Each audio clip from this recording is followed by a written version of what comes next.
Yo, what's up? I'm Baron Davis, and it's another episode of Business Inside the Game with the most amazing Britt Stewart from Dancing with the Stars, who's in its 20-year anniversary and 34 seasons.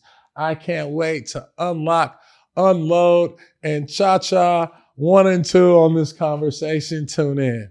Thanks, Baron. I'm super excited to be here. I'm super nervous, as you can see. Like, this is the first time ever on this show that I've been sweating. This is my coach, my dance partner. But this show is really about you. It's about, your journey. I know that you've been dancing since 3, right? You went to Loyola Marymount, local, right? Not only that, you've performed and choreographed various dances, been on tour with Rihanna, some of the best artists in the world. Just talk about life of Brit growing up. What was that like? And your influences early, and how did you get into dance? Oh my goodness. Well, 3 years old, finding a passion, I feel like it kind of just fell into my lap. The only thing that I wanted to do was dance.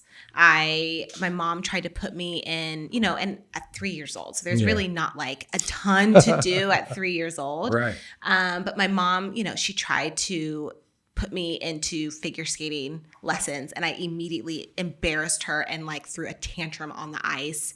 And the only thing that really settled me and really worked for me was dance. It was the one thing that I just really wanted to do.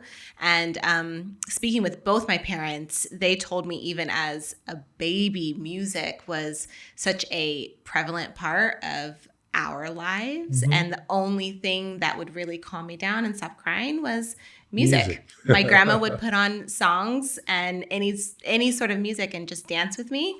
And it would calm me down. So 3 years old, I started with ballet and tap, and then it continued to grow. Both of my parents are business people, so they knew nothing about dance. I was gonna ask that. Were your parents, creatives or dancers or anything like that?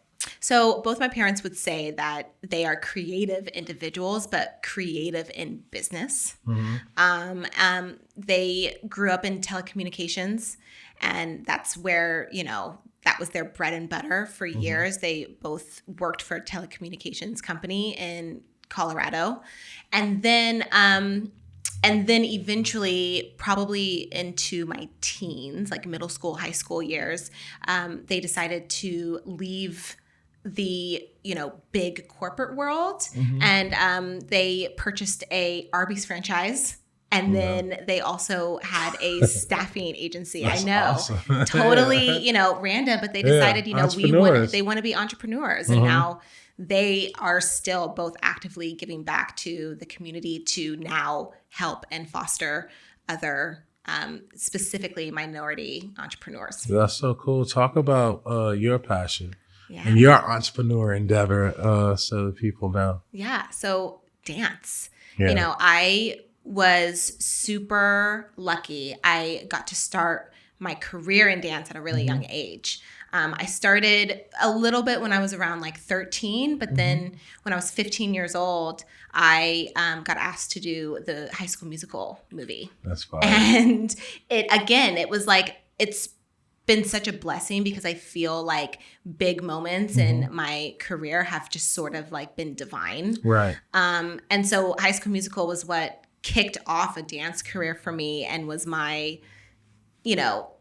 basically gift of, hey, this is what now I want to do as my business, as my pathway to become an adult. Your art is your passion, right? Your passion is your art, and it's also your business. Being an athlete, I can definitely relate to that, because you are an entrepreneur, right?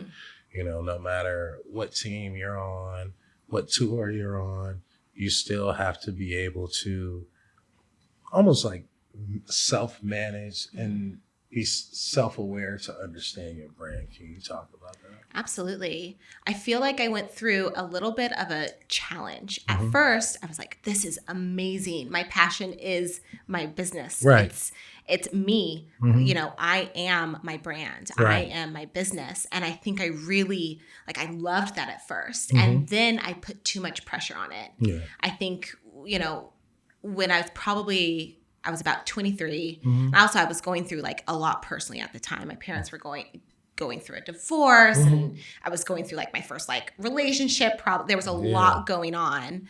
But I also kind of fell out of love for dance, and I had to take a step back. I had to, I started going to therapy. I started doing some things, because for me, I never settle. Right. If something is not going the way that I had envisioned, I always look inward and try to pick apart why it's not working anymore. Right. So I did that process, and I realized I was becoming so burnt out. I'd completely put so much pressure on my passion, and I had lost the love because I had only made it my job at that point. Right. And so I went through this whole journey of rediscovering what balance looked like. And it's almost through adversity. I know for athletes, it's when you get hurt, right? I know it was a time where I got hurt and I didn't think my career was actually going to pan out, or, this knee surgery. But there's also in times of struggle is when you become more self-aware and discover yourself, right? Can you talk about, just elaborate more about coming out of that journey and saying, hey, this is who I am, this is what I want to be. What was that like for you? At first, it was really hard. I kind of went through this whole shift where I thought I wasn't going to dance anymore. I started looking at other areas in the performance realm that I could dive into. I started taking acting classes. I knew I loved to perform. I knew I loved to tell stories, but I didn't know if it was going to be dance anymore. And then I just started dancing because I wanted to dance. I started realizing that I needed that part of my life as an expression, as a release. And then I just had to manage it. I had to figure out how to balance life. I had realized that everything became about dance. Not only was it my passion, it was also my job.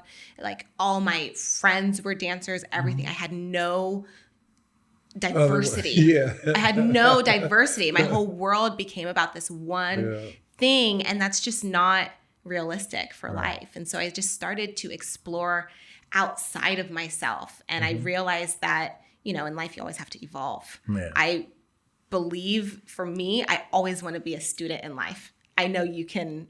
When we first met, and this journey is still new for us on Dancing with the Stars. But when we first met, you told me the reason why you signed up for Dancing with the Stars was because you wanted to always learn something new, to be challenged. You have to. And immediately when you said that, I knew that this was going to be a good partnership, because I align with that so much. And so when I was going through that hard time of falling out of love for what I do, I just had to diversify. I had to bring variety back into my life, and then everything started to flow again. Coaching, right? Being on the team, kind of learning and discovering. For me, it was basketball is my therapy, right? And it's the thing that I love the most, and it gives me the most creativity, and it helps me connect with people inside and outside.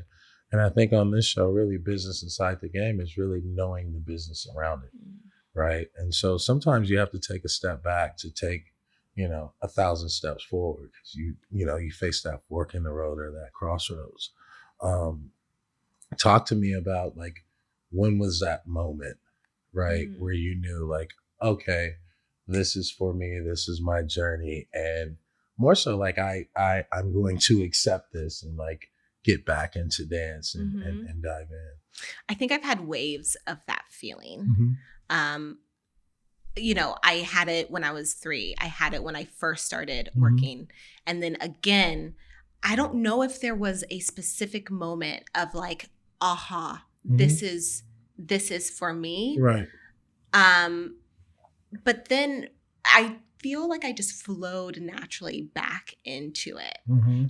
Once I had found that balance, and then it was the work that I did on the inside that then made me feel empowered for what I was doing, and realizing that, you know, I am only me, you know, and it's that is difficult in the world of dance because there are a lot of dancers. Yeah. You know, it's a small world, but a big world at the same time. So you can get, especially in, you know, major cities like Los Angeles and New York, you can get lost in the shuffle. You can get lost in the shuffle. Or even in the industry, or in the industry. I mean, I'm so grateful for the entertainment industry, but it's also a very scary environment to be in, especially, you know, this girl from Aurora, Colorado that grew up in this comfort zone of, you know, I'm an only child. So like my very intimate family. But yeah, I just feel like I flowed into it, back into it, rediscovering myself, rediscovering my self-confidence and empowerment in that moment to feel empowered in my purpose. Love that. What, if you were to say, like, what are the three, like, things you need to be a dancer? Like, what are the three traits that you have to have to become a professional dancer? Yes. 3 traits: authenticity. I think that goes for anything that you do, though. Yeah, for sure. You know, if you feel authentic in yourself and in who you are, then you will always stand out no matter what. Work ethic. And then I think, you know, my third one could be a million different things, like artistry, technique, passion.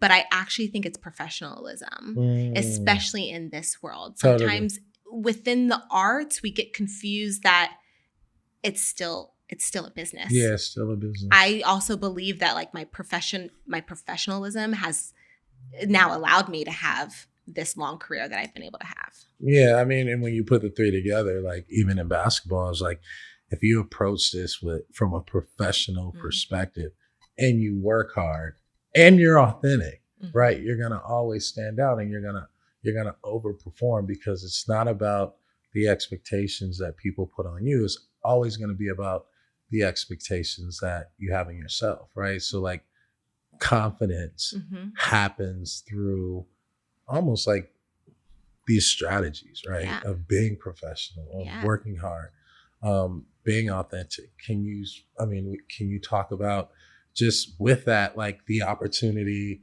you know, with Dancing with the Stars and like landing that for the first time? What did that feel like? Landing Dancing with the Stars was something that I actually didn't think was possible. I actually didn't think that that was going to be part of my journey as a professional dancer. Right before joining the show and auditioning for the show, I had been on tour with Katy Perry for 3 years. And that had to be fun. It was incredible. It was incredible. I was like a woman of the world, just dancing and being able to explore different places and different cultures and different people. And it was also at the perfect time in my life too. I was on tour with her, 23 turning 24, so 23 to 26. It was like prime time for me to really discover, you know, this woman that I was becoming, you know, and who I've become. So it was incredible. And at that point, getting off that tour at 26, you know, it's interesting. I feel like athletes can relate to what dancers go through. A lot. It's so sad to say, but there is an expiration date, you know? And so even you asking me like those 3 things, those 3 qualities that you have to be a professional dancer, I'm always thinking about longevity. I'm always thinking about, you know, when I can no longer dance, what is my brand going to be? Or how can I make my brand now for what it will be in the future? So during that time, I was already thinking about that. I feel like I had almost checked off a bunch of boxes as, Right. bucket list career boxes.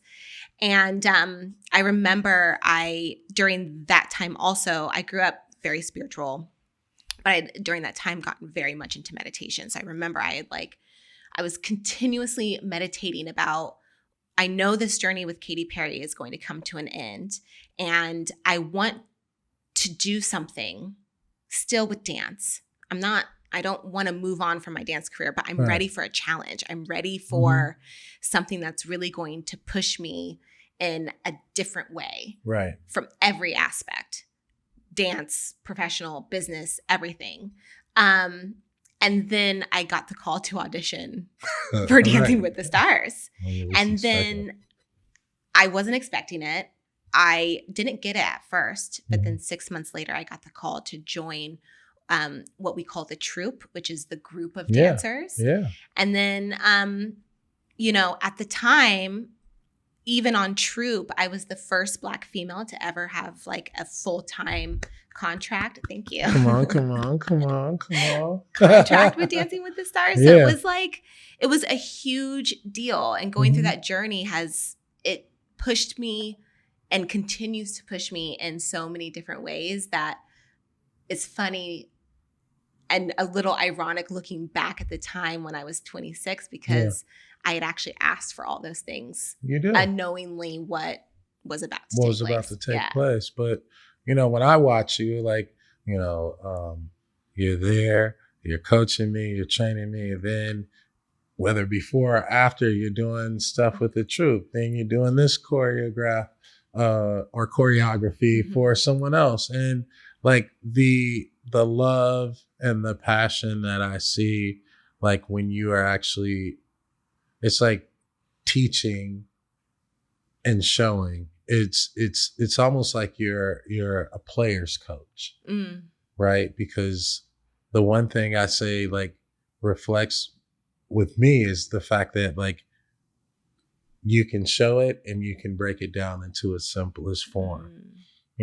Talk about like just your way of, how you teach and instruct, just being on the show and, how you choose to work with different talent. But like, what is that thing? Like, First of all, it's part of the reason why I'm so obsessed with my job, because every year looks different. I absolutely love it because each one of my partners has taught me something new about myself, has taught me something new about my art form, about how I teach, how I coach, how I perform.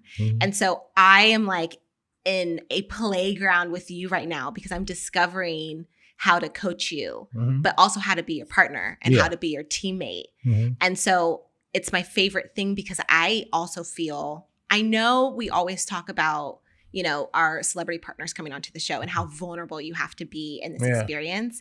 But it's my favorite thing because I also have to be very vulnerable too. Or I believe that being a good coach also means that you have to be vulnerable as well. Right. And that I can be super open with discovering how I can best teach you. Yeah. I mean, I don't know if you've noticed, but sometimes I'll teach you how I would normally teach. And then I process and I stop and I think, and then I try to rediscover how to break it down for you and nobody else. Yeah, I would say it's like the best type of coaching I have because it's like, when to be stern, when to like talk to me this way. And then, like, okay, he gets it, but like I have to like help him remember what he's get out of his brain. So like, that's what I'm learning. Right. So as I look to like coach my kids, right. And just thinking about just being on the team, like from the first day I walked in, like there's nothing better than to be welcomed into like a new world by someone who's dope, right? And welcoming, right? And saying like, hey, this is a journey that I'm gonna hold your hand and take you on, and you're gonna be good at it, right? Like just talk about that. Cause like for me, it was just like, damn, basketball and dance is so much of the same. Talk about like the importance of being a great teammate, right? And then working on the team. Cause you're not just like coming up with everything by yourself. No. Like you have to be in line with people. You have to be connected. Yes. You know, like everybody has to be in rhythm and tune, and much like basketball, but much different than basketball. Everything relies on sharpness and teamwork. And you speak on that. Yeah.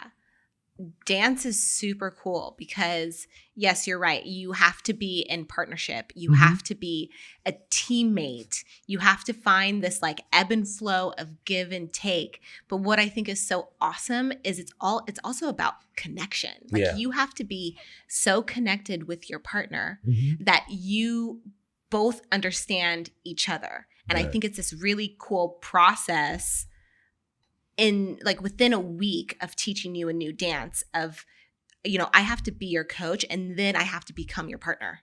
Yeah. At the same time. At the same time. Yeah.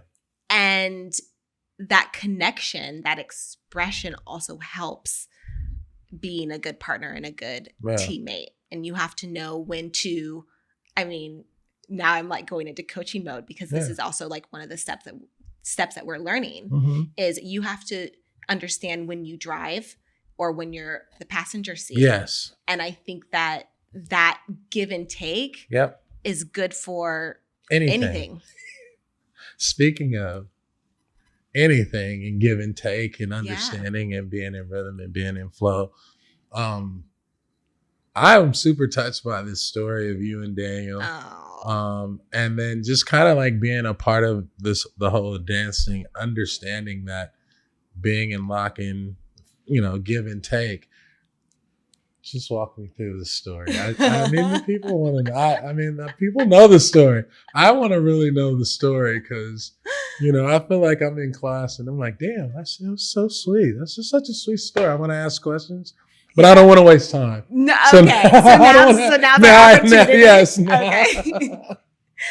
Oh, well, my now husband, Daniel. So he was on the show. We were partners in 2022.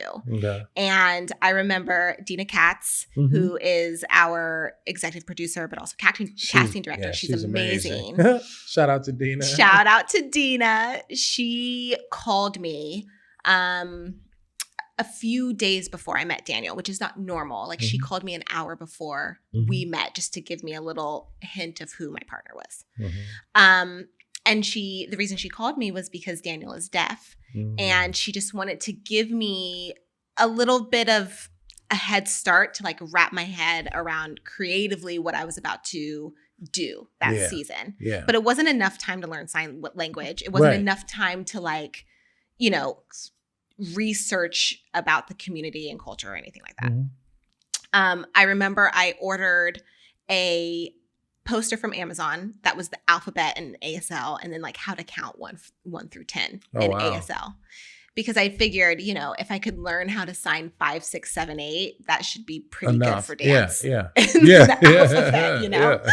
And then when I met Daniel, it was pretty insane. I look back at that video and I feel so far from myself now because I just didn't know how to communicate with him. Yeah. Because we're so used to using, you know, our words and our voices. Yeah. He had an interpreter with him, which was extremely helpful. I remember we had amazing chemistry from the get-go, but neither of us actually were interested in each other until later into the season. Yeah. But we, you know, it was interesting.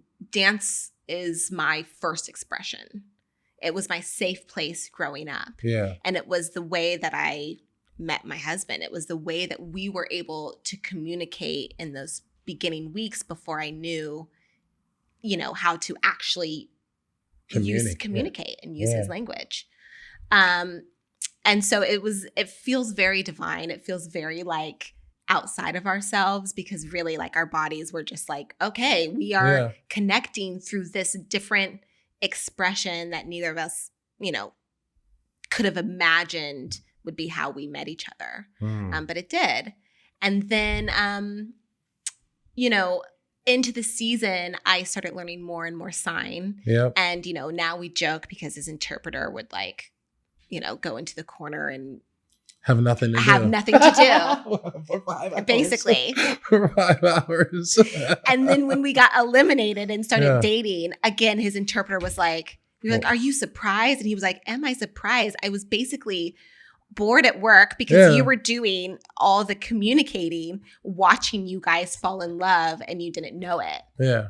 And so, that's basically in a very like short and concise version. I mean, that's definitely a Hollywood movie. I want to know, what was the turning point? Was it the sweaty picture that he sent you?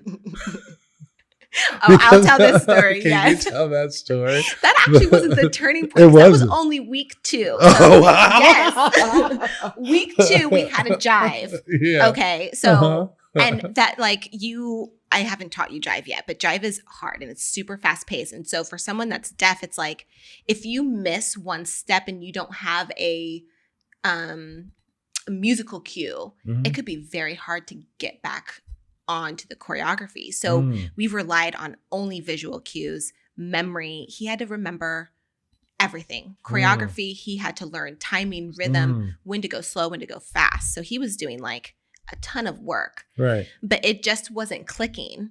And finally, I asked him one day in rehearsal, I was like, are you doing homework or are you just going home and playing video games? And he was like, I'm playing video games. I was like, you need to...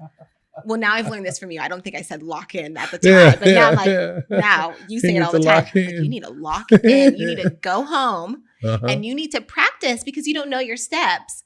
And he sent me that night. He was in his garage fully in a sweat and sent me a picture as like proof. Yes, Daniel. Yes, Daniel. Daniel knew before you knew. That's what it was. He was like, I'm going to send this sweaty picture right now. Yeah. That is so amazing. And then just talk about overall, just, like this show has like been I would say a blossoming of Brit, right? Where you are now and like, where do you hope to go? So, I know, and then I also know that you have a huge heart for your foundation. Speak to that before we close out. Talk to me about your foundation. Yeah, absolutely. So I'm president of nonprofit Share the Movement. Okay. And our whole mission is to diversify the dance industry. Amazing. And we do that by providing financial, educational, and inspirational support to kids that are diverse. Love that. And, it was such a beautiful coming of myself and the founding board members. We all just started having Zooms in 2020. The world was shut down. Everybody, I think, was looking for, COVID made us all like stop and think about what we're doing with our lives and who we are, what we want to be doing. And that really gives us purpose and meaning. Yeah. And so a group of us just started having Zoom calls about the dance industry in all kinds of different ways and conversations. And then we landed on, we were all really passionate about it being more diverse, and not just diverse in the, I want to say not just diverse in the like how it looks way, but also how are we building up our community as kids so that when you become a professional dancer, that it just doesn't stop there. We want to see more diverse faces in directors and producers and choreographers and casting directors, so that we're starting at the foundation. We're starting at the base to then be able to blossom these kids into a broader and more expansive career beyond dance. That all happened at the same time I became a pro on Dancing with the Stars. And so as we were building this foundation, I was becoming the direct reflection of what that is, of being the only Black female in a space, and creating that representation on a major platform. So I'm extremely passionate about that and about mentoring just young dancers who have a passion to do. Yeah. I'm actually you haven't met her yet. I am super, super, super excited and proud because one of my mentees, her name is Anya Stevenson. Okay. She just got hired on to be a troupe member this year. That's amazing. And I am, I have been working with her since she was in high school. That is so awesome. And she just graduated from USC this year. Okay, and she was SC. Okay. Yes. Yeah, that's cool. Yeah. Okay. No, I know. I'm so sorry. Yeah. Okay. Sorry, Rivals. We love SC. Yes. We love SC. Okay. You'll make sure to have some words with her when you meet her in person. I know. Yeah. She's past SC now. Yeah. She can become a woman. Yes. But yeah, she was helping me prep some choreography, and I always bring her in whenever I can. And then I videoed it. It was super relaxed. She had no idea. And I sent the video to Dina, our casting director, and she got hired. And so that's that outside of curating my own brand and career and what I want to do in the future. I'm also super passionate about helping to support and expand more for the younger generation. I love that. Just being fostering and pioneering, I would say new road, like paving the road. And then business inside the game. We ask all our guests, like, what is your business inside the game? Like, what is that, intangible that as you continue to grow? I know, acting is in the future, writing, producing, directing, things like that. Like, what is, as you take that next leap, right, into the, your multi-hyphenate expansion, like, what is that thing that now through your journey that you can rely on, that you're going to take, into this, this next, this next version? What's so interesting is I think I'm still, I do think I'm still discovering it. I feel like I'm in this, major point in my life where I have this amazing job of being on Dancing with the Stars that allows me to do, all the things I've ever dreamt of. It allows me to teach and coach and dance, perform, choreograph. And so I'm always constantly thinking about how can I use these tools, these things that I'm really passionate about in order to then expand beyond and, create longevity for myself and my brand. And so that, and also I love cultivating stories. Like for this season for you, I am so excited to be able to work with you to cultivate what our journey is going to look like on this season. Yeah, and how can I share a different part of who Barron is with our audience. Yeah. That is something that I really love and that I'm really passionate about that I hope to bring into the future. Well, I thank you, because this is definitely a unforgettable moment for me. And I'm the type of person who, like, I'm always thinking ahead. I'm always a visionary, and you have allowed me to have a space where I can be present every day. And so it's kind of like life altering and life changing. And I just want to thank you, for being on the show, for being a great coach, a great teammate. But, I see how that reflects in everything in your world through the art and, just the way that, you express life in your in your art form. Right. And so I thank you. The big members, we thank you. And I think, from what I learned is being able to go with the flow. Sometimes you got to take a couple steps back, reset, reconnect, right? Because connection is key. Connection, communication, authenticity, hard work, but most importantly, showing up, and being professional. So, I can't wait to take this journey with you. I can't wait to make our version of a West Side Story, East Side Story. I have to do that. You had to put it I need you, I need you to, to help me with the East Side Story. You can do all the choreography. Yes. Right? Yeah. We can shoot a movie together. So, big members, join in. Thank you so much. The most amazing multi-hyphenate Britt Stewart. This is Business Inside the Game. We out.